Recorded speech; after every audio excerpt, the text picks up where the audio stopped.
Hello and welcome back to America's Forum here on Newsmax TV. I'm John Bachman. Back with us for another segment, former Congressman Allen West, political advisor Dick Morris. Gentlemen, we'll have more of this discussion with you in just a second. But real quickly, I want to talk about more fallout now from the NSA scandal. Angela Merkel is proposing a new internet in Europe. And who can blame her after it was revealed through leaks by Edward Snowden that the U.S. had listened in on her personal cell phone calls? Merkel says she'll discuss the issue this week with French President Francois Hollande. Meanwhile, President Obama continues to try to ease fears, global fears, of the encroaching U.S. surveillance apparatus. The bottom line is that people around the world, regardless of their nationality, should know that the United States is not spying on ordinary people who don't threaten our national security. And that we take their privacy concerns into account in our policies and procedures. Now, Merkel and the rest of the European Union seem unmoved by the president's recent words here. The idea of this European internet is to avoid emails and other data from passing through servers here in the United States. Well, Dick, we know this is a big issue. It's very popular to talk about in the media in Europe. Is this a show that we're going to have some real payback here as this information getting out, or is this more or less something that Merkel and other leaders are talking about because it's popular among European people? Payback, they mean it.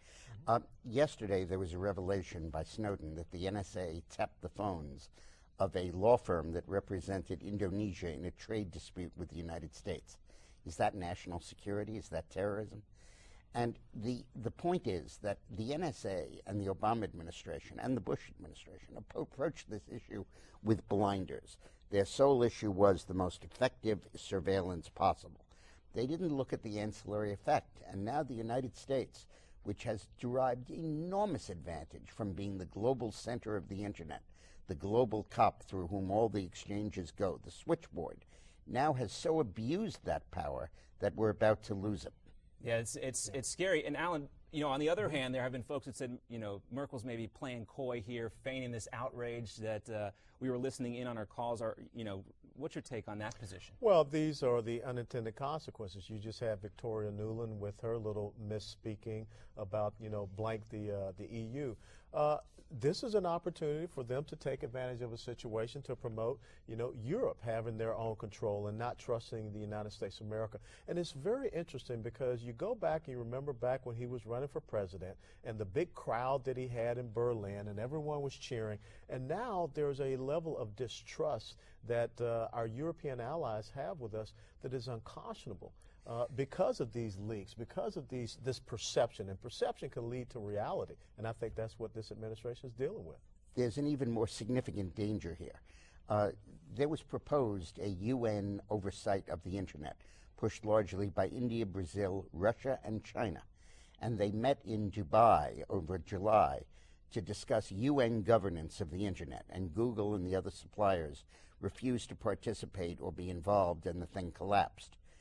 What Russia and China want, and Brazil and India, is for a government entity controlled by the UN to give out web addresses, domain names, and all of that, and to police Internet traffic, and to enforce censorship of Internet criticism of these countries on domestic websites, and to permit these countries to charge a surcharge for international domains to get into their country. We beat that back. Now the Europeans taking the governance away from the United States and trying to put it in their local European Union government is a halfway station toward UN government control over the Internet, which would be manipulated by the most repressive regimes to extinguish Internet freedom. Well, we talk about it at length in our book, Here Come the Black Helicopters, focusing on that. We've seen how scary the situation has been with the UN trying to get involved in gun control as well. That's gotten a lot of people riled up. So that's certainly something to pay attention to. The timing in all this, Colonel West, with coming on the heels of this meeting with Hollande and President Obama, now he's talking to Merkel. Do you think there's any coincidence there? Oh, well, there probably is some coincidence there. I mean, we will never know until it all gets flushed out. But I think Dick brings up a great point, is that, again, you see this one world governance trying to get more control over some of these simple liberties that we have, with the Internet, with guns, even, how we interact with our children. And that has to be that creep that we have to be really, really attuned to. But, again, we have set this thing up like T-ball for Merkel and others to come in and say, we don't trust you guys because of what you're doing and all these leaks that are coming out. So there's some fault that has to be taken by this administration. And I think that, the NSA, you go back to Clapper's testimony before the Senate, it has just been bad propaganda after bad propaganda. He admitted he probably shouldn't have said those words that and he the said. president's comment, we are not listening in on anybody's phone calls. Yeah. That turned out to be off by about 40 million. Yeah. And Plausible Rand Paul's lawsuit coming up. Yeah, that'll be interesting to follow. Plausible deniability or not, we don't know. We'll have to see how that lawsuit shakes out.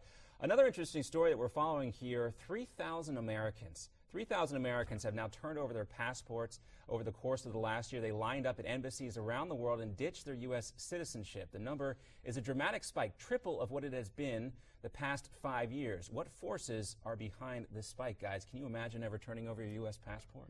Taxation. I've talked to many people here in South Florida who have the means by which they're looking at Belize, they're looking at other places. They're out of their minds. You can see here on the screen here, Do we not have that for you. turn over your U.S. passport. Do not renounce your U.S. citizenship. It's the most valuable thing on earth. I just want to address climate change for a minute. Have you noticed how the vocabulary has changed? It's not global warming because of the temperatures. It's now climate change. And it's not that its sea levels are going to rise, because they're not. And the Antarctic ice cap is now 25% thicker than it was last year. So it's not that that's going to happen. It's that it causes weather events, droughts and Sandy and tsunamis and stuff, for which there's very, very little proof. So it's a moving target both in vocabulary and in outcome. But I will even take it further back, because I remember growing up as a kid, and it was all about global cooling. Yeah. I was told that we were moving toward an ice age. So this is an even bigger moving target. And it really comes back to this. You talk about our economy, the energy sector, cap and trade. Cap and trade did not get through by legislative order. And so you're looking at all of these things that can be done by executive fiat or by the bureaucratic back to a point that state. Dick made earlier. If the Democrats were really serious about doing something on climate change, they wouldn't be bringing it up now when they are in such a poor position to negotiate. They have zero leverage in Congress. So this has got to clearly be something else. No, it's not that at all. Yeah. It's that Kerry is laying the basis for an international climate change treaty that does not require Senate ratification, because it hinges on voluntary steps by nations. And Obama takes the position that he can then implement that by executive order. It's an immaculate conception Kyoto Accord that we will have no voice in ratifying. And the other thing is the feel good. Don't you want to make sure that we protect the environment for the children? And then you get to demonize the other side by saying they don't want to. All they're concerned about is the big corporations who are poisoning the air and what have you. So what the Democrats are trying to pivot to is the low-hanging fruit that they believe they can go back to ginny up their base and get them excited. Certainly seems like a straw man You're argument. right politically there, Alan. But the other point, Dick, we got to is run. that We'll have the Democrats want a global governance, and this is their method of achieving it. Absolutely. We'll keep our eyes on that, Dick. And gentlemen, thank you so much for being with us. We got to run and hit this commercial break. We'll have more coming up for you here on America's Forum. Of course, we do want to hear from you. You can always contact us. Our contact information is up here on the screen as well. When we come right back, can the U.S. reach a final agreement with Iran, and will tensions about prisoner releases in Afghanistan hurt the relationship between the Afghanistan and the United States? Those stories when we return here on America's Forum.